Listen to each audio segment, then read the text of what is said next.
Welcome back everyone to the 4th episode of Pop Culture Showcase, the show where I talk about more obscure items I own and love. Yes, I didn't forget about this and have actually been really excited to keep these going, because I enjoy sharing the things I love with all of you guys. Wait, do you guys hear that?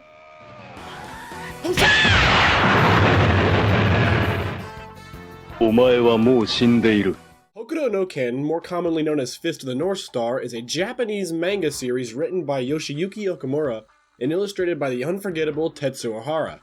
Serialized in Weekly Shonen Jump from 1983 to 1988, it quickly became popular amongst readers for its bloody violence and fantastic artwork which showcased peak power fantasy. The series stars Kenshiro, a near unstoppable badass shonen hero who just wants to live a peaceful life but is thrown into chaos when the love of his life, Yuria, is taken by the villainous Nanto Seiken user, Shin.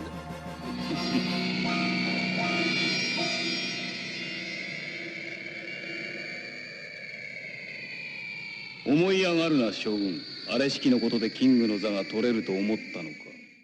same way that Godzilla needs to be defeated by another rubber suit monster, Kenshiro can pretty much only be stopped by insanely unrealistic and flashy martial arts skills.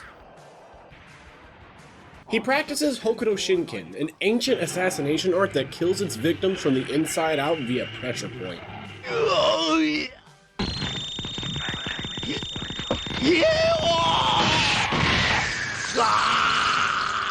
I mean, that's pretty fucking metal. This series has loads of crazy styles used by a plethora of characters, one of my favorites being Rei, the practitioner of the South Star Waterfowl Fist, Nanto Suichoken.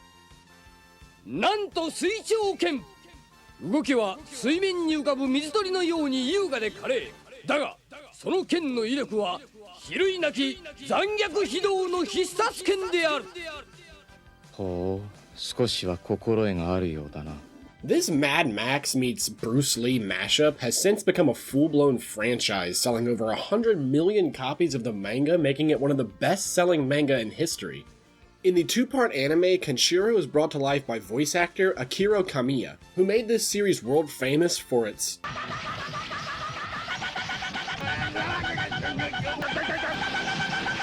not to mention the countless video games that have been released, the most enjoyable to me being Fist of the North Star from 2005 on PS2. Why? Well, for starters, it was made by Arc System Works. Oh, don't recognize them?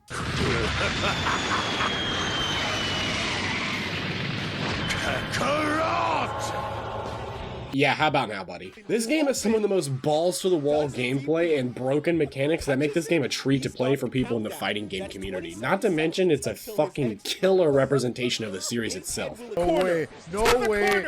No way! And one final round. Gates are open. What do? Get fucked!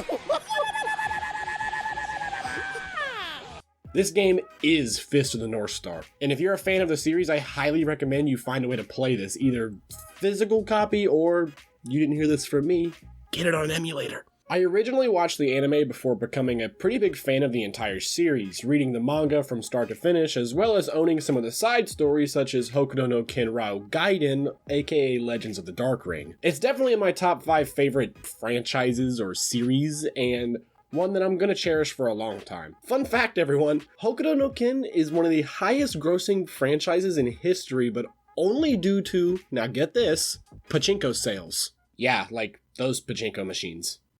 Ain't that something? I could talk about this series all day and night, but I've got a figure I want to show you, and we're gonna move on to that.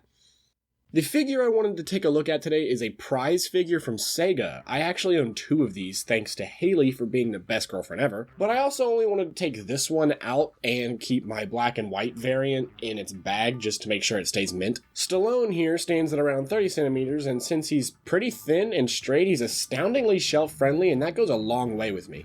The header card is pretty cool. It's smaller than the Godzilla ones you're used to seeing and features some of the nice manga art on the front, and it gets the job done. There is absolutely, positively, zero articulation on this one. That's right. Nada. None.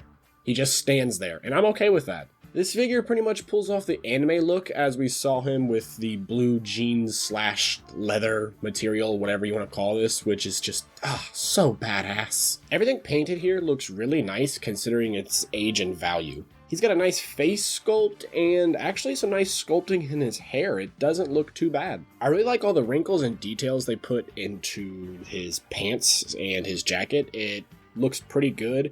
If they didn't do this and just kind of sort of painted over it, it could have looked really, really, really dull. And this sort of just shows how things like depth can go a long way. The zipper itself is actually painted and sculpted pretty nicely too. He fits in nicely with pretty much any other 1/6 scale anime-esque figures. Here he is next to Rei, who is just basking in his excellence, the Guyver unit, and the 7 suit from the Ultraman manga and anime.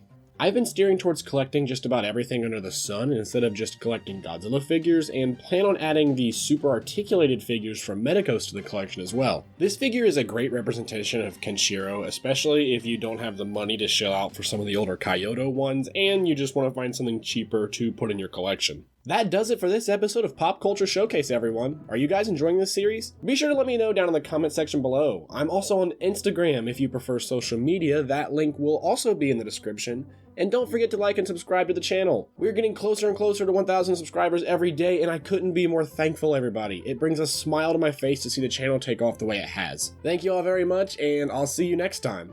Hokuto No Ken!